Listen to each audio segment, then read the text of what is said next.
আন্তর্জাতিক পর্যায়ে যে খেলাগুলোকে আমরা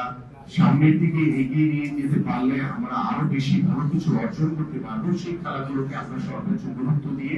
আমরা এগিয়ে যেতে চাই। 51টি ফেডারেশনের ভিতরে আমরা কতগুলো ফাংশন করছে আর তারা ফাংশন করতে পারছে না। আমাদের বাংলাদেশের স্পোর্টসের যে নির্বাচন নিয়ে আমরা আমাদের যে জাতীয় সংসদ নির্বাচনের আগ থেকে এই বিষয়গুলো নিয়ে আমরা বিভিন্ন সময় বিভিন্ন মতামত, আলোচনা, সমালোচনা শুনেছি। তো আমাদের আজকের আলোচনার ভিতরে একটি আমরা সিদ্ধান্তে পৌঁছেছি যে আমরা এই নির্বাচন একটি সুন্দর স্বচ্ছভাবে করার জন্য আমাদের সেই উপজেলা একদম গ্রুপ লেভেল থেকে আমরা শুরু করতে চাই। আমরা সেই উপজেলা থেকে নির্বাচনের মাধ্যমে আমরা জেলা পর্যায়ে নির্বাচন, আমাদের বিভাগীয় পর্যায় থেকে শুরু করে শেষ করে আমরা ফেডারেশন গুলো,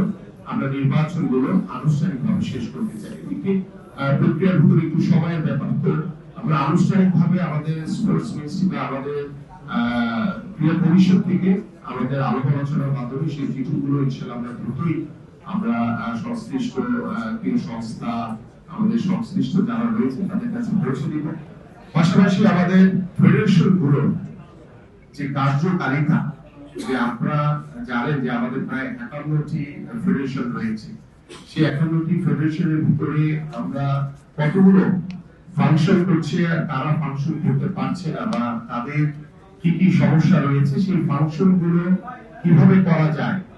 বা যারা ফাংশন করতে পারছে না তাদের কি সমস্যা রয়েছে, কেন করতে পারছে না, বা আমরা দেখেছি যে একই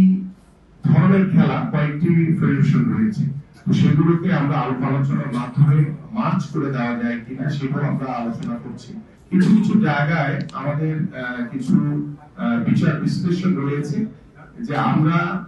যেটা সঠিক বা যেটা আমাদের প্রায়োরিটি বেসে আমরা যেটাকে অগ্রাধিকার দিব, যে আমাদের আন্তর্জাতিক পর্যায়ে যে খেলাগুলোকে আমরা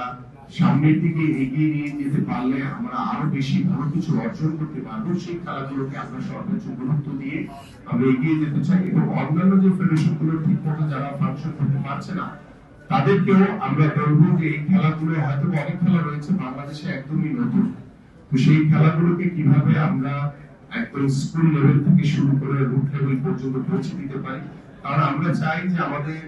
এই বাংলাদেশ, আগামী বাংলাদেশ গড়ার জন্য আমাদের মাননীয় প্রধানমন্ত্রী তিনি যেই কর্ম পরিকল্পনা করেছেন, সেই কর্ম পরিকল্পনার বাস্তবায়নের লক্ষ্যে আমরা ইতিমধ্যে আমাদের প্রিয় সাংবাদিকদের সাথে বসেছি, তাদের সাথে পরামর্শ করেছি, আমাদের আজকে ফেডারেশন গুলোর সাথে বসেছি এবং